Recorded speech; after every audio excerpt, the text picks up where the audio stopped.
I think it's time we have a real conversation about some of the topics that are a little bit misunderstood in the gardening world. And I'm going to share with you some of my really valuable information that helps me have success on my flower farm and on my homestead garden. So stay tuned. So if you are new here, hi, I'm Christy. Welcome to my channel. I am in Northern Alberta, Canada, growing zone 2B. And as you heard, I have a flower farm and I have a homestead garden. Now my homestead garden, I typically grow enough food to preserve and put up for my family for an entire year. And I have done that for several years, many years. And my flower farm, this is my third year, kind of fourth year going into flower farming, but it is my second year growing for two florists. So last year I learned a lot, and this year I'm implementing what I've learned, and I'm going to share with you some really valuable information that is a complete game changer in the world of growing food and flowers, or even if you're raising cattle, grazers, whatever, this is valuable information. So in 2022, I grew a really amazing crop of broccoli. They looked beautiful. And even though I had no pest pressure and I had thought I had figured it all out, that I knew how to grow broccoli and cauliflower and I had it all in the bag, my stems were hollow in my broccoli. Now, I did know that that was a bacterial issue. So hollow stems in broccoli is something that happens when there is a bacteria presence that causes that to happen. But I also was very much aware that if my broccoli or brassicas were coming in with hollow stems, that there was some sort of a deficiency in the soil. I failed so many times growing broccoli and cauliflower and even cut flowers like stock.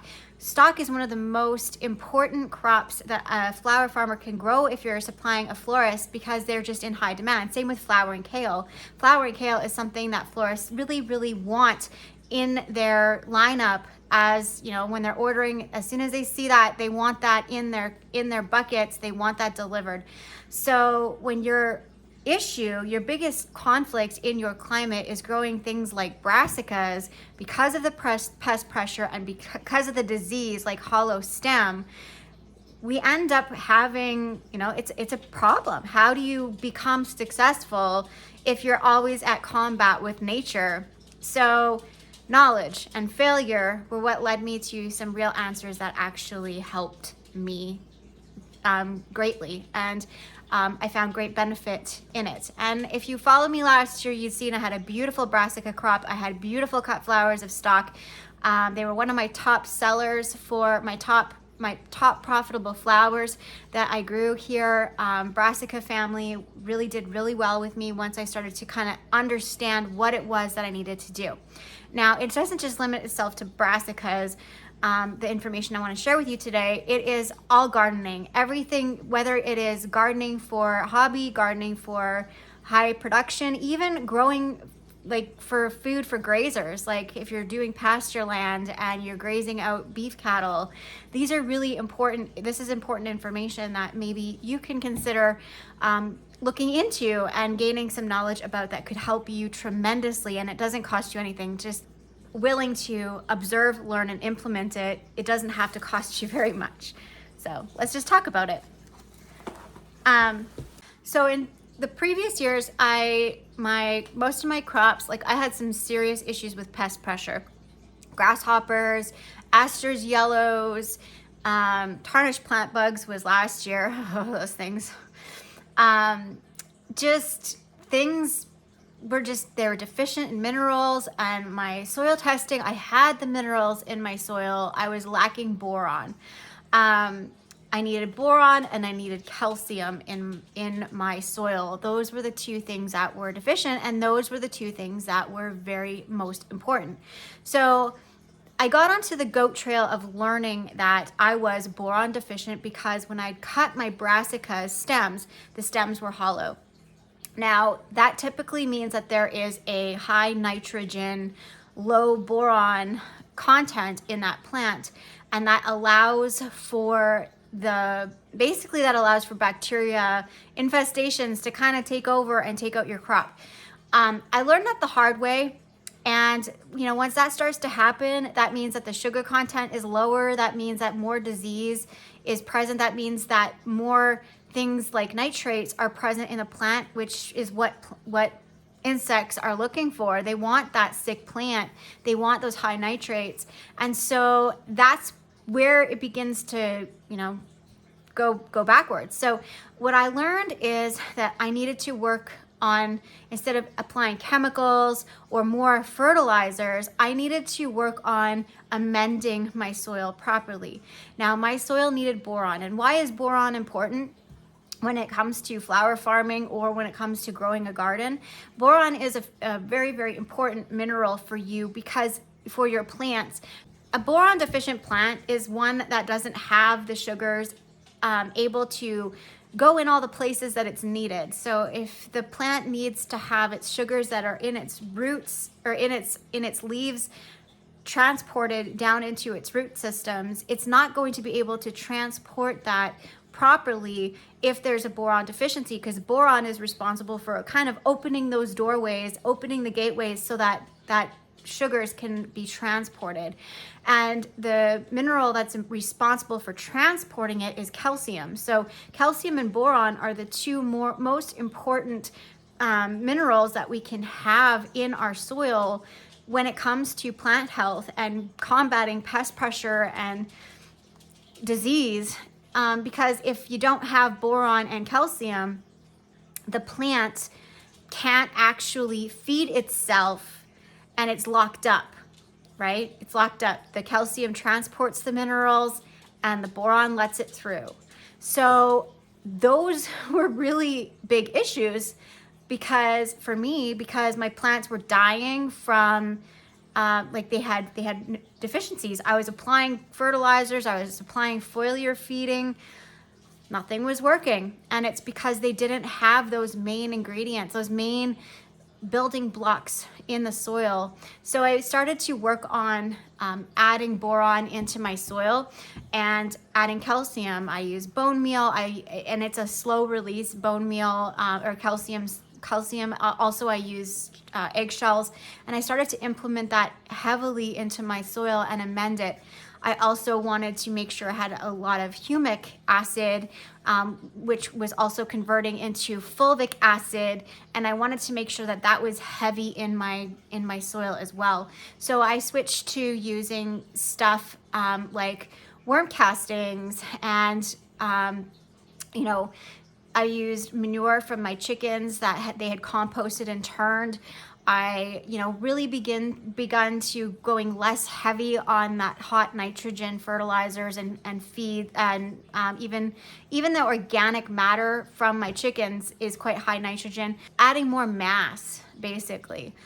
And sometimes that looks like adding, taking some charcoal from my fireplace or fire pit, soaking that in worm castings, and then putting that into my soil, into my beds. That's basically what's called biochar, a charred biochar, where it's housing certain microbiome microbes and nutrients that are really valuable and important for plant health. And so, those were key factors. So how did I implement this, and how am I measuring this? These are some tools. This is a tool that I've learned about, and I'm learning how to use this to be more calculated this year. I haven't had this for very long, this tool. It's called a refractometer, a Brix refractometer. So what it does is it measures the sugars in your plant. Now, the sugar level and the Brix reading in your plants can tell you a ton about your soil health, can tell you a ton about what's going on with your plant and whether or not it's going to have deficiencies. So, or like whether or not it's going to be susceptible to disease or pest pressure. So an example is you know, when I'm testing for the sugars in the plant, if the sugars are low, it means it's high in nitrates. And high nitrates are something that you don't really want to be consuming that. You don't want to be giving that to your animals.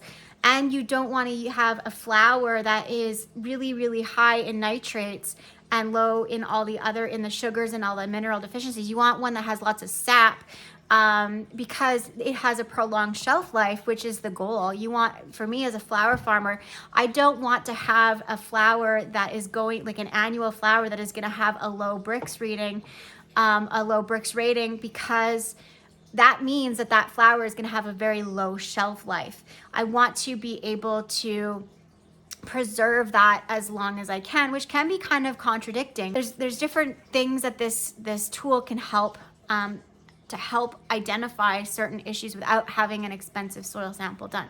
The Brix refractometer, it's just a simple little tool. I'll open up and show you. What you can do is in the morning time, so this is helpful for me as a flower farmer and a homesteader, because in the morning, when I can go out early in the morning and I can take a sample, which basically is really simple. I just take a leaf and I put it in a garlic press, and I'll do an example of that here soon. I just want to do this video first.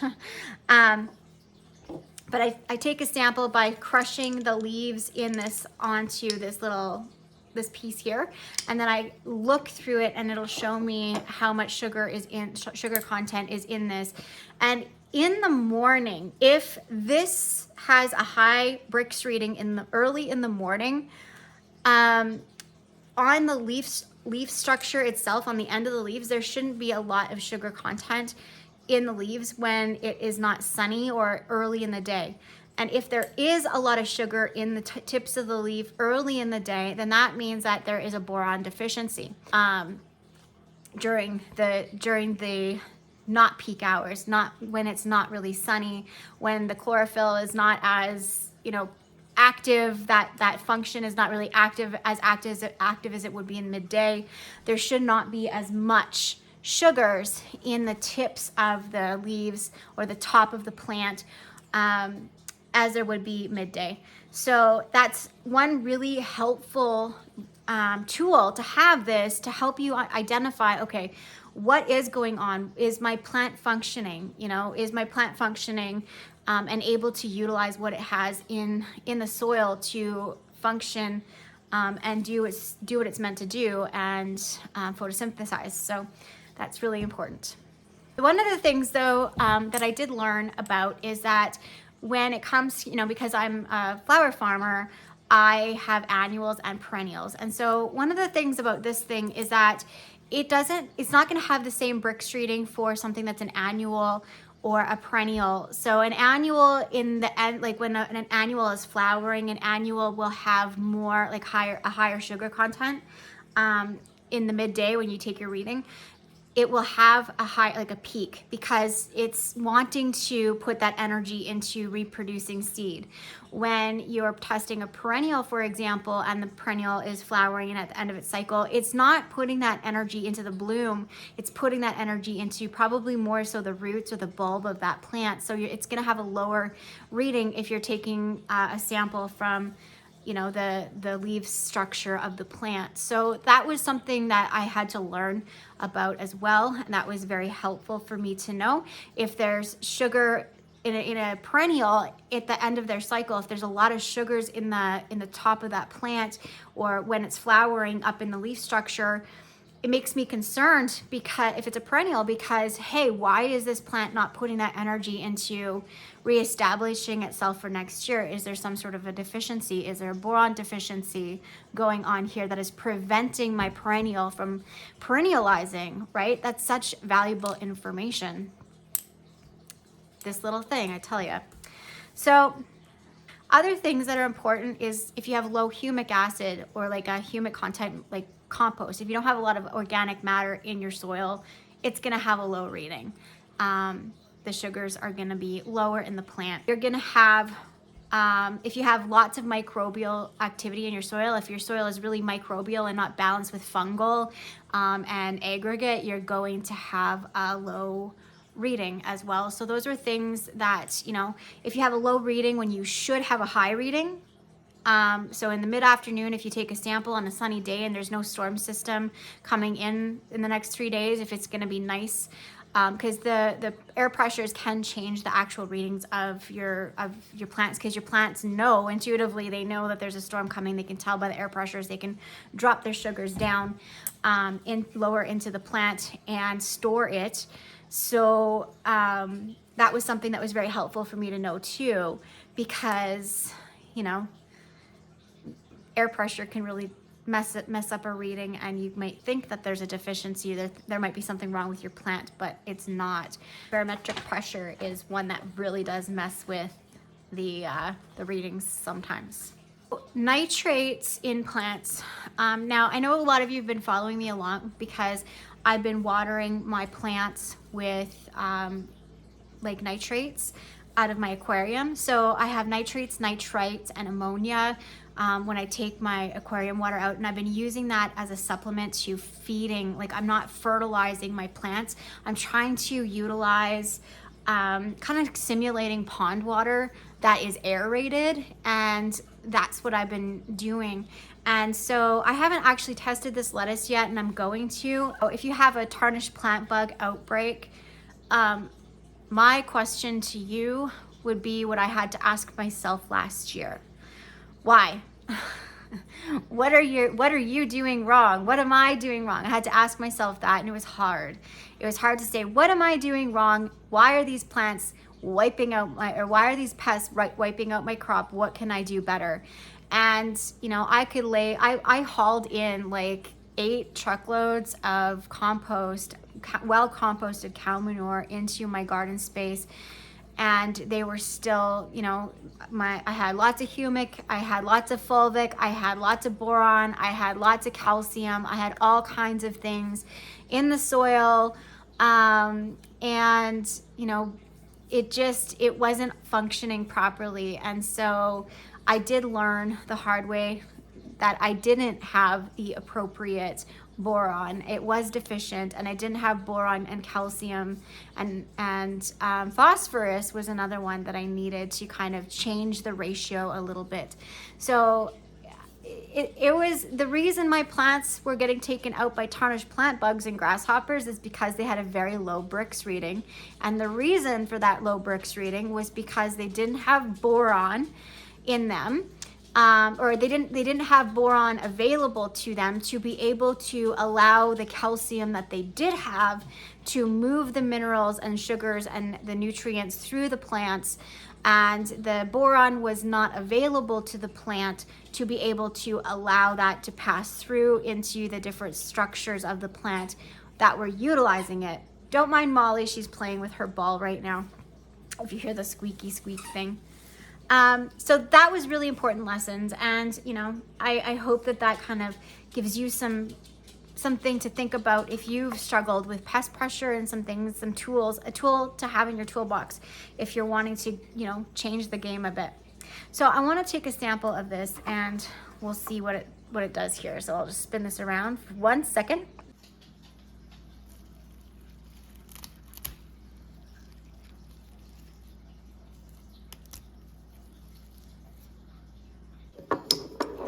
I forgot to show putting the quarter. I put a quarter in the bottom of the garlic press, and then I put the lettuce in there to press it, because that is helpful at extracting the juices. So we're just getting the juices. We don't want to put any solids on the front of this. We're just taking a few drops, and that's about it. We're going to let it sit for a minute, and then we're going to look at it and see what it reads for its sugar content. We want it to be between 5 and 6, or right around 6. So as you can see, there's a little bit of a gradient where it's sort of fuzzy. That is a good thing, a very, very good thing. You want to see the fuzzy line, and the bigger the fuzzy line, the better.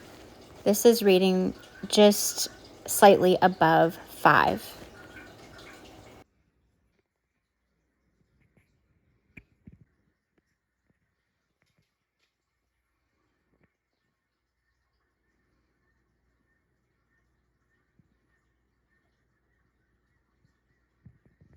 So that was really interesting, right? I actually thought it was going to be lower because these have been under grow lights and I have not fertilized these. These were grown in just regular potting soil with some, I think I put a handful of worm castings in here when I first planted it, and there was really nothing special. They were grown indoors under grow lights. So to actually have that as a 5, I'm actually surprised because I have seen testing done on store-bought lettuce and it was like a 2 or a 3. I would still not, like, this is still better than a 3. So that this means that they're like the gradient area in this says that there is nutrition in this food. But what I'm interested in seeing is, you know, if this was grown outdoors instead of under grow lights, how much more nutrition would be in the plant itself. Clearly, if I added a little bit of worm castings or worm tea to here, I think that it would really greatly benefit this and continue to grow under grow lights. This is still better than store-bought. That sometimes, you know, you get store-bought lettuce and you can easily extract that juice, that sap, and it's really watery and it's like testing at a deficiency of 3 or like a Brix of 3, and then that means it's high in nitrates and there's no nutritional value to it. This actually has a little bit of nutrition. This actually I can physically see with my own eyes, and you've seen it too, that there is minerals in this sample, because if it was a straight line, that would mean that it was really deficient in any minerals at all. That would mean that there was no calcium or proteins in there, that there was no plant proteins in there. This is showing up that this is somewhat of a healthy plant. It just has low sugar. It is early in the day and it has not been under direct sun. So if I put this in the sun, perhaps maybe it would increase in Brix. This is a very healthy tray of seedlings. I would be curious to know, you know, in a controlled experiment, how this would do if I were to test it again later after it was exposed to more sunlight, or at least under the grow lights for, you know, more than 4 hours, because the grow lights have only been on these plants for 6 hours. So it shows me that there is a low, it has decreased. So that means that there must be some sort of a boron presence in here that I've added, like when I added my amendments of worm castings. There must have been some boron in here that is helping utilize the function so that it's able to take the sugars from the tops of the leaves and move them lower into the plant. And so that's promising. I wouldn't dismiss that grow light lettuce is non-nutritious, because I have the proof that it can be. Anyway, I hope this was information that was helpful. I think I need to get this off before it stains, and my fingers, like, I look like Shrek. So what can give you a low Brix reading? Low humic acid in the soil. A storm can give you a low Brix reading. Air pressure shifts and changes can give a low reading. So you might have a beautiful day today, but tomorrow or the day after, if there's air shifts or air pressure shifts going on, it can actually, the plant will kind of intuitively go into a conservation mode, and it will begin to put its sugars lower down into the structure of the plant. So it won't have that high reading if you're taking it from the top. I don't know if you were to take a stem sample, if that would shift or change. I don't have a lot of experience about that, but from what I know and the knowledge I've gathered, I've seen that be known to be true, that if there's a storm coming, you're not going to have a true accurate reading of the health of the plant or what's going on with the leaf structure when it comes to the actual Brix measurement. Also, a low Brix reading could be when you have a plant that is a perennial plant that is coming to the end of its cycle for that season, because all of its energy and sugars have been put into reproducing for the next year. So I'm assuming something like a potato. I'm curious to know. I mean, I haven't tested a potato before, and that's one of my goals this year, is to do that, because I had some issues growing potatoes last year. But I'm curious to know, when does it start to shift the Brix measure, you know, because a lot of the times potatoes will get taken out from frost or from pests and disease later in the season when they're done producing their tubers, and I think it's because they just don't have a very high sugar content in the leaves. The other thing that is interesting, you know, it's very handy if you live in a cold climate like where I do, where you know, the air hurts your face, and we only have a 100-day growing season. And, you know, when in May we can still get down to 20 below. It's happened before. Celsius, 20 below Celsius. What happens is when you have a high Brix, it actually prevents or gives your plant some defense against frost. So in 2022, if you followed me along with me, you had seen that we had negative 20 degrees Celsius nights. And later that week, I was harvesting raspberries off of bushes that ripened, and I was cutting flowers off of yarrow and taking them to my florist, as well as lisianthus. Now, lisianthus is a Texas native flower, so the fact that I'm growing it in northern Alberta, based on, you know, focused on regenerative practices and amplifying a healthy plant by making sure it has a high sugar content in its leaf structure, by increasing its Brix measure, by making sure that there is stuff that is in the soil like humic, boron, calcium, those kind of things.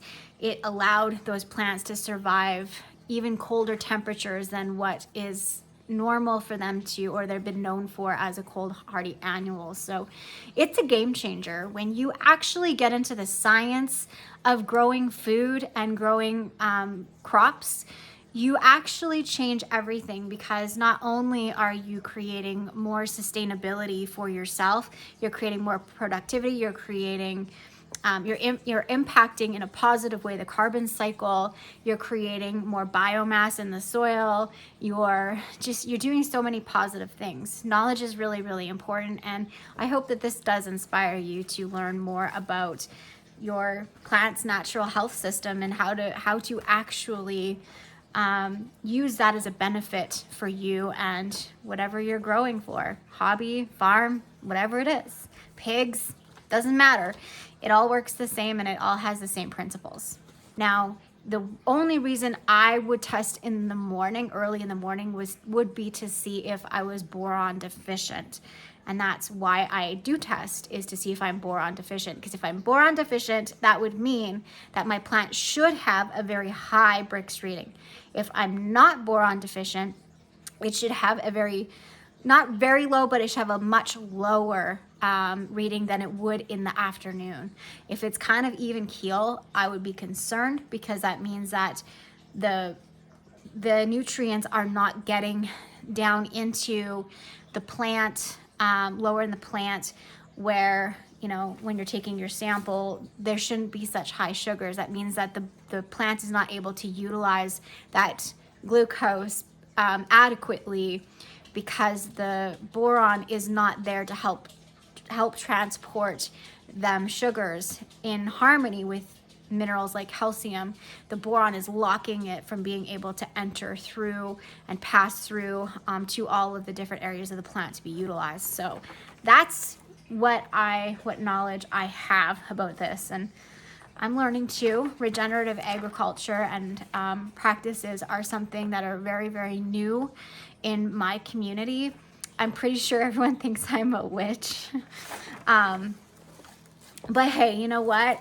If it's working and I get beautiful crops like this that I can grow indoors on a grow shelf and still have nutrition, and I don't have pest and disease taking out my entire farm, I'm happy. I'm happy with that. Okay, so I just got in from planting, and I wanted to give you a PS because this is quite interesting. I looked it up and I found some information on what quality produce is, and it's actually really interesting. So according to the food standards of the world, a good quality lettuce is about a 6 on the Brix scale. And my lettuce was just slightly between 5 and 6, somewhere in there.